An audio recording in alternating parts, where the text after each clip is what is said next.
पर इस देश की जीडीपी को बढ़ाने का भी ठेका ले रखा है। आपके रिकॉर्ड तोड़ जीएसटी कलेक्शन और इनकम टैक्स के रिकॉर्ड तोड़ डेटा को बढ़ाने का भी ठेका तो हम ही ने ले रखा है। कि वो तो हिंदू की गलती है कि उसने सच्चाई कैसे बोली, ये तो हिंदू की गलती है कि उसमें सुनने की क्षमता कैसे नहीं है, क्योंकि उनकी आस्था है, हमारी आस्था पास्ता है। घर के बाहर तुम्हें शेरनी बनने का कोई अधिकार नहीं, क्योंकि इस देश के सारे संसाधनों पे पहला हक मुसलमानों का है। साहब, हम सब वही दर्जी कन्हैया लाल हैं, वही दर्जी हैं। हमें रोज दुकान खोलनी है, रोज कुआं खोदना है, रोज पीना है। हम आपकी तरीके लोक कल्याण मार्ग में एसपीजी सुरक्षा के बीच में नहीं बैठे हैं। नमस्कार दोस्तों, एक बार फिर से स्वागत है आपका हमारे चैनल श्रुतिक पे। तो आज जैसा कि आपने थंबनेल में पढ़ा होगा, तो आज मोदी जी से हमारी बात होगी। और क्योंकि आज संडे है तो गरम अड्डा का ये एपिसोड है। जिससे पहले कि मोदी जी ज्वाइन करें, उससे पहले अगर आपने हमारे चैनल को सब्सक्राइब नहीं किया है तो सब्सक्राइब कर लीजिएगा, और सब्सक्राइब करने के बाद बेल आइकन दबाना ना भूलिएगा। चलिए मोदी जी से बात करना शुरू करते हैं। नमस्कार मोदी जी, उम्मीद करते हैं कि आपको मेरी आवाज़ मिल रही होगी। हाँ तो मोदी जी, आप कैसे हैं? मैं हिंदू हूँ और मैं अभी तक जिंदा हूँ। हाँ साहब, मैं एक हिंदू बोल रहा हूँ और आपसे कुछ बात करना चाहता हूँ। और आज आपसे मैं अपने मन की बात करूँगा, तो प्लीज़ इसको कृपया करके सुने और कुछ समाधान कर सकते हो तो करें। तो पहली बात तो मोदी जी, आपको बहुत बहुत बधाई कि महाराष्ट्र में एक बार पुनः आपकी सरकार फिर से बन गई। G7 समिट से आप बहुत ही सफलतापूर्वक लौटे, उसके लिए भी बहुत बहुत बधाई। इराक को कोने में करके आप रशिया से तेल लेके भारत के तेल भंडारों को भर रहे हैं, और उम्मीद करते हैं कि आने वाले समय में जो कोल की कमी हुई है उसका वो भी पूरी हो जाएगी। तो उसके लिए भी आपको बहुत बहुत बधाई। पर अब आपका ध्यान अपनी तरफ लाना चाहूँगा और अपने जैसे करोड़ों हिंदुओं पर लाना चाहूँगा, जिन्होंने जब नूपुर शर्मा का विवाद होता है तो उन्होंने उन करोड़ों हिंदुओं, मेरे जैसे करोड़ों हिंदुओं ने कहीं ना कहीं आई सपोर्ट नूपुर शर्मा का हैशटैग शेयर किया है, या उस रैली में गए हैं जो कि सपोर्ट नूपुर शर्मा करके थी, या वहां अपनी प्रोफाइल पिक्चर बदल के आई सपोर्ट नूपुर शर्मा लिखा है। पर जब मुझे या मुझ जैसे करोड़ों हिंदुओं को धमकी मिलती है किसी मुसलमान से, तो मैं अपने ही घर में दुबक के बैठ जाता हूँ, चुपचाप बैठ जाता हूँ, अपनी दुकान बंद करके मैं घर में बैठा रहता हूँ, और घर वालों को भी नहीं बताता हूँ कि मुझे ऐसी कोई धमकी मिली है। क्योंकि अगर मैं उनको बताऊंगा तो वो भी परेशान होंगे कि क्या हो गया, क्यों हो गया, तुमने क्या गलत किया। वो इस चीज पे भी सवाल उठाएंगे। लावण्या, किशन, कमलेश तिवारी, कन्हैया लाल, अंकित, विक्की भारद्वाज जैसे नाम कोई नए थोड़ी नहीं है। ये घटना ना पहली है ना आखिरी होगी। इससे पहले भी घटनाएं हुई हैं और इसके बाद भी होगी। और अभिव्यक्ति की आजादी को बहुत ज्यादा प्रमोट करने वाली संस्था, जिसको कि हम माननीय सुप्रीम कोर्ट कहते हैं, उसके जज ये बताएंगे कि वो तो हिंदू की गलती है कि उसने सच्चाई कैसे बोली, ये तो हिंदू की गलती है कि उसमें सुनने की क्षमता कैसे नहीं है। उसके भगवान को जब से काशी विश्वनाथ का बवाल चालू होता है, उसके भगवान को या भगवान ना भी मानिए, मान लीजिए हमारी आस्था है कि वो हम शिवलिंग है, उसको बार बार फवारा बताया जाए, पर आप पलट के जवाब नहीं दे सकते हैं। कोई भी रहमानी बैठ के ये बोल सकता है कि वो फाउंटेन है, वहां तो वजू करेंगे, पर मेरी आस्था इस देश में कोई मायने नहीं रखती, क्योंकि इस देश में राइट टू रिलीजन और बोलने की आजादी और अभिव्यक्ति की आजादी केवल माइनॉरिटी के पास है। क्योंकि मेजॉरिटी में है हम, तो इस देश में सहिष्णुता केवल हम ही को रखनी है। इस देश का जो सारा ताना बाना है सामाजिक, वो हम ही को बना के रखना है। हमारी ही जिम्मेदारी है कि हम कोई गलत काम ना करें, हम कुछ गलत ना बोलें। अगर कोई ओवैसी, कोई रहमानी या कोई भी XYZ मौलाना या मुस्लिम या कोई भी अदर कम्युनिटी का इंसान हमारे ईष्टों को गाली दे, तोड़ दे मंदिर हमारे, हमें उसके खिलाफ बोलने की आजादी नहीं है। क्योंकि ये तो उस कोर्ट ने तभी साबित कर दिया था, उस कोर्ट के जजों ने, जब कश्मीर से हिंदू निकाले गए ना, उस समय में वो स्वतः संज्ञान लेने के पक्ष उसमें था कि स्वतः संज्ञान लिया जाता कोर्ट के जजेस द्वारा, और ना ही उस कोर्ट ने तब बोला, उस कोर्ट के किसी जज ने तब नहीं बोला जब एक हाई कोर्ट के जज की हत्या कर दी गई, क्योंकि उसने एक आतंकवादी को आतंकवादी माना और उसको फांसी की सजा सुनाई। तो हम हिंदुओं को अब यही समझना होगा कि हम कुछ बोले नहीं, क्योंकि हमारे बोलने से ही उदयपुर की घटना होती है, लेकिन हमारे शिवलिंग को कुछ भी कहने से हम उनके इस्लाम, उनके मजहब या उनके रसूल को बारे में कुछ नहीं बोल सकते हैं, क्योंकि उनकी आस्था आस्था है, हमारी आस्था पास्ता है।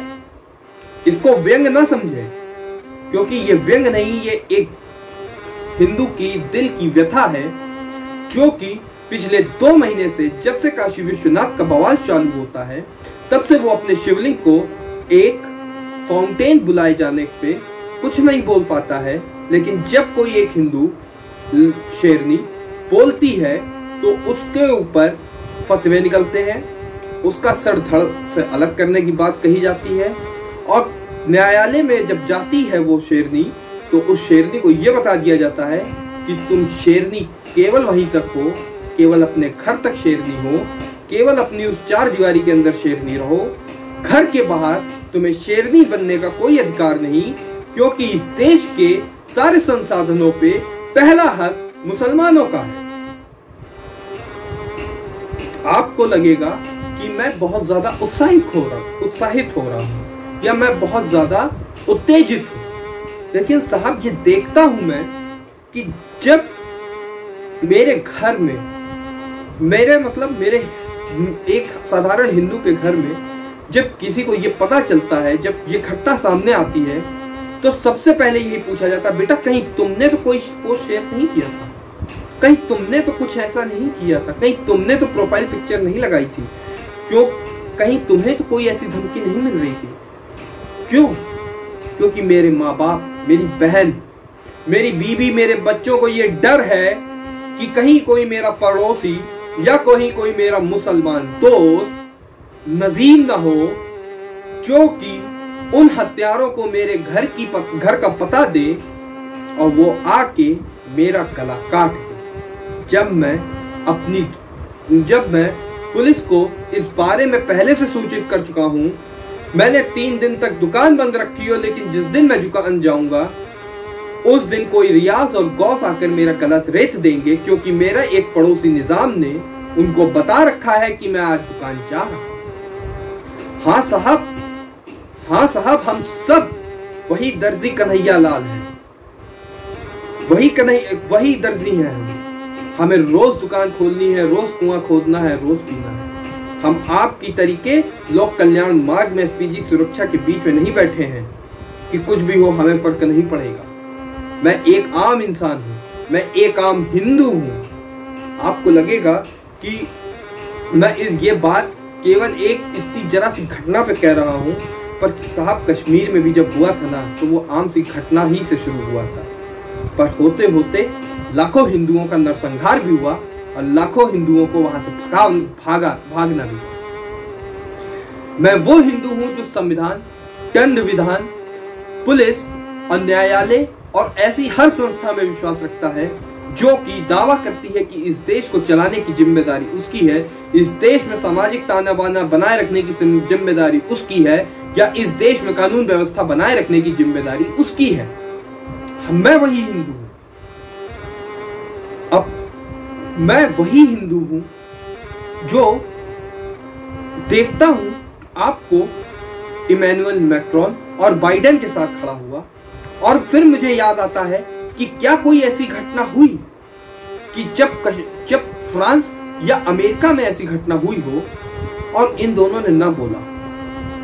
हो सकता है आपको ये लगे कि मैंने इन्हीं दोनों का नाम क्यों लिया, तो मैंने इन दोनों का नाम केवल इसीलिए लिया है क्योंकि चाहे अमेरिका हो चाहे फ्रांस हो, वहां पे मर्डर शूटिंग हर दिन की बात है, हर देश में होता है, क्राइम कहीं भी जीरो नहीं। पर व्हाइट हाउस के लॉन से लेके एयरफोर्स 1 के सीढ़ियों के पास खड़े होके और हेलीकॉप्टर के तेज पंखे के चलते हुए भी नीचे खड़े होके भी मैंने अमेरिका के राष्ट्रपतियों को बयान देते सुना है, क्योंकि उनके इस बयान से ये साफ संदेश जाता है कि उस देश का राष्ट्रपति हर एक चीज पे नजर रखता है और वो बात करता है सामाजिक न्याय की, वो बात करता है दंड विधान की। इमैनुअल मैक्रोन की ही बात कर लीजिए, जब उनका एक पेटी टीचर की हत्या होती, पेटी नाम की टीचर की, तो वो ना केवल उसकी निंदा करते हैं बल्कि उसके अंतिम संस्कार में खुद जाते हैं। क्या उससे वो छोटे हो गए? नहीं हो गए ना। वो उसको हाईएस्ट सिविलियन अवार्ड देते हैं फ्रांस का। ये दिखाता है कि वो संजीदा है। जब हम आपको देखते हैं तो हमें तो लगता है कि आप अंदर से खोखले हैं, क्योंकि आप न बंगाल की निशंस हत्याओं पे बोल पाते हैं, ना कन्हैया लाल की हत्या पे बोल पाते हैं, ना विकी भारद्वाज की हत्या पे बोल पाते हैं, ना कमलेश तिवारी की हत्या पे बोल पाते हैं।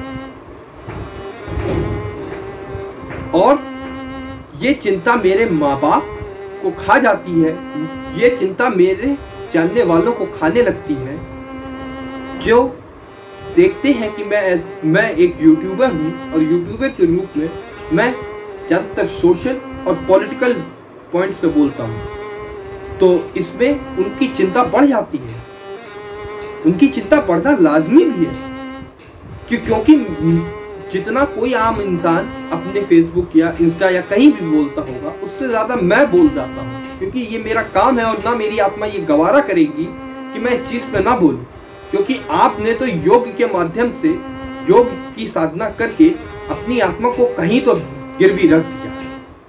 ये आप माने या ना माने, लेकिन आपकी आत्मा आज के समय में वो नहीं रह गई है, या आपका स्क्रिप्ट राइटर भाग गया है, जो पहले हिंदू और ऐसे मुद्दों पे आपको लिख के आपको स्क्रिप्ट देता। सच में आप अगर आपका स्क्रिप्ट राइटर भाग गया है तो आप मुझसे बात करिए, मैं आपका निशुल्क में स्क्रिप्ट लिखने को तैयार हूं। बस शर्त एक ही है कि आप मुझे सुरक्षा प्रदान करेंगे और मैं घर से ही काम करूंगा। क्योंकि जब मैं बोलता हूं या मैं ऐसी वीडियो बनाता हूं तो मेरे माँ बाप, मेरी बहन, मेरे दोस्त और हर वो इंसान जो मेरी वीडियो को देखकर अपने शब्दों की अभिव्यक्ति समझता है, उसको ये डर लगता है कि कहीं इसके साथ तो ऐसा नहीं हो जाएगा, कल को कहीं ऐसा तो नहीं होगा कि इसके बोलने पे इसको कुछ ना कर पाए, तो कहीं अगर मैंने इसको सपोर्ट में कोई दो शब्द लिखे हैं तो मेरा ही गला कट के गिर जाए। आप मत मेरी बात मानिए, आप मत मानिए मेरी बात, आप अपने राजनीतिक विरोधियों की ही बात सुन लीजिए, मुसलमानों की ही बात सुन लीजिए, आरफा खानम, राणा आयूब और अशोक गहलोत जैसों की बात सुन लीजिए। वो तो खुद कह रहे हैं कि ये गलत है। हो सकता है कि उनकी तैयारी पूरी ना हो पाई हो, क्योंकि उन्होंने ये, या जो कम्युनिस्ट थे जिन्होंने ये बात चालू की थी, जिन्होंने आधी वीडियो बना के डाली, उन्हें लग रहा है कि अब उनके हाथ से चीजें निकल चुकी हैं, क्योंकि उन्होंने जो सोचा था वो चीज उस तरीके से नहीं गई। जैसे कि शाहीन बाग के समय में हुआ था कि उनकी तैयारी पूरी नहीं थी और उनका प्लान डिस्क्लोज कर दिया गया सरजील इमाम के द्वारा, तो उन चीजें उनकी तरीके से नहीं हुई तो उनको बीच से हटना पड़ा। तो इसी तरीके हो सकता है कि तैयारी पूरी ना हुई हो, इसी तरीके जो वो करना चाहते थे वो आधा हो पाया, और उसके बाद ये, क्योंकि उनकी तैयारी, क्योंकि अभी तक होता था कि जो बोलता था उसके खिलाफ कुछ दिन नारे लगते थे कि सरतन से जुदा, सरतन से जुदा, कुछ रैलियां निकल जाती थी कुछ डिबेटें हो जाती थी, उसके बाद वो मामले शांत हो जाते थे या कहीं हमले हो जाते थे और वो बच जाता था या तो कट जाता था। लेकिन आज ये होने लगा है कि उसके समर्थन में बोलने वाले का भी गला काटा जा रहा है। विक्की भारद्वाज की सीना चीर के फाड़ दिया। तो उन्हीं की बात सुन लीजिए। उनका उद्देश्य आपसे अपील कराने का दूसरा है और हमारा अपील कराने का दूसरा है। हे महामहिम, हे नरेंद्र, हे देश के प्रधानमंत्री, आप इस बात को समझिए कि मैं और मेरे जैसा हर आम हिंदू वही दर्जी कन्हैया लाल है जिसको कि जब धमकी मिलती है किसी मुसलमान से तो वो कुछ दिन अपने घर बैठ जाता है, पर फिर घर में खाना ना होने की वजह से वो दुकान खोलने जाता है, क्योंकि उसने अपने घर का ठेका तो चलाने का ले ही रखा है, पर इस देश की जीडीपी को बढ़ाने का भी ठेका ले रखा है। आपके रिकॉर्ड तोड़ जीएसटी कलेक्शन और इनकम टैक्स के रिकॉर्ड तोड़ डेटा को बढ़ाने का भी ठेका तो हम ही ने ले रखा है। क्योंकि अगर हम कमाएंगे नहीं तो दिवाली पे कैसे आपके यहाँ न्यूज आएगी कि बम्पर सेल हुई इस बार इतने लाख करोड़ का सोना खरीदा गया। कैसे बनेंगी ये खबरें? कैसे बनेंगी ये खबरें कि इस दिन इस फलाने त्योहार पे इतनी गाड़ियां बिकी? कब कैसे होगा? मैं भी तो एक आम हिंदू हूं और इस देश का हर वो हिंदू जिसने कभी न कभी समर्थन किया वो भी तो हिंदू है। मानते हैं कि आपका रिश्ता हम हिंदुओं से पूर्णतः व्यापारिक है और जिसमें कि हमारा काम आपको वोट देके सत्ता देना है और आपका केवल हमको झुंझुना पकड़ाना है। ये सच्चाई है और ये मान लिया हमने। लेकिन क्या इस अपने देश के प्रधानमंत्री से इतनी उम्मीद लगाना, ना एक हिंदू के तहत लेकिन एक आम नागरिक के तहत क्या इतनी भी उम्मीद नहीं लगा सकते हैं कि आप सामने आकर एक बयान दें? क्योंकि जब देवेंद्र फडणवीस एक उप मुख्यमंत्री बनते हैं तो आपका 150 भाषाओं में ट्वीट आता है, तो क्या आपके किसी ने बताया नहीं कि एक ट्वीट इसके बारे में भी किया जा सकता है? अरे छोड़िए आप हिंदी या इंग्लिश, आप संस्कृत में लिख दीजिए, आप उर्दू में ही लिख दीजिए, आप किसी में भी लिख दीजिए, मैं ट्रांसलेशन पढ़ लूंगा और इस बात की अपने आप को सांत्वना दे लूंगा कि हाँ, मेरे देश के प्रधानमंत्री की नजर है ऐसी हर घटना पर। मैं ये आज आपसे मन की बात इसलिए करने को मजबूर हुआ क्योंकि आप हर बार केवल अपनी मन की बात करते हैं और चले जाते हैं, जबकि आप कभी देश की जनता की मन की बात नहीं सुनना चाहते हैं। क्योंकि मैं जानता हूं कि इस महीने की आखिरी रविवार को जब आपकी मन की बात होगी तो उसमें कहीं भी कन्हैया लाल या विक्की भारद्वाज का जिक्र नहीं होगा। आप उन गौरक्षकों पे तो ट्वीट कर सकते हैं जिन्होंने गलत किया, किसी को पीट के मारा, लेकिन आप उस चीज पे ट्वीट नहीं कर सकते हैं जब एक कन्हैया लाल की हत्या की जाए। और यही बात मेरे मन को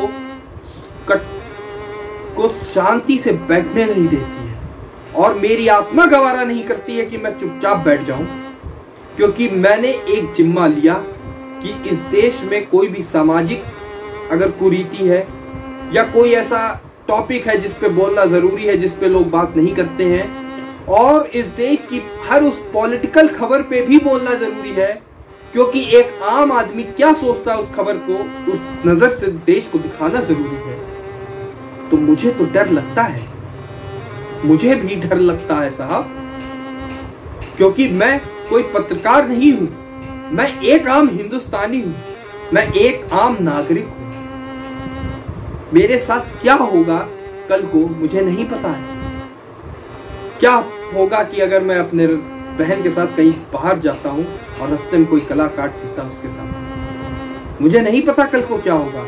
मैं अपने परिवार के साथ जाऊंगा तब मेरा गला काटा जाएगा, अकेले जाऊंगा तब गला काटा जाएगा, या मेरी बहन साथ में होगी या मैं अपने दोस्तों के साथ, मुझे नहीं पता। मेरे दोस्त, उनकी माएं, मेरे माँ बाप, मेरी बहन, मेरे मोहल्ले वाले, मेरे कॉलेज से लेके स्कूल के सीनियर्स ने मुझसे कहा कि मत बनाओ इस चीज पे वीडियो, मत बनाओ, क्योंकि क्या हो जाए तुम्हें नहीं पता। और इस देश में सच में अब डर लगता है साहब। मैं एक हिंदू, मैं अपने ही देश में डर। जय हिंद, वंदे मातरम।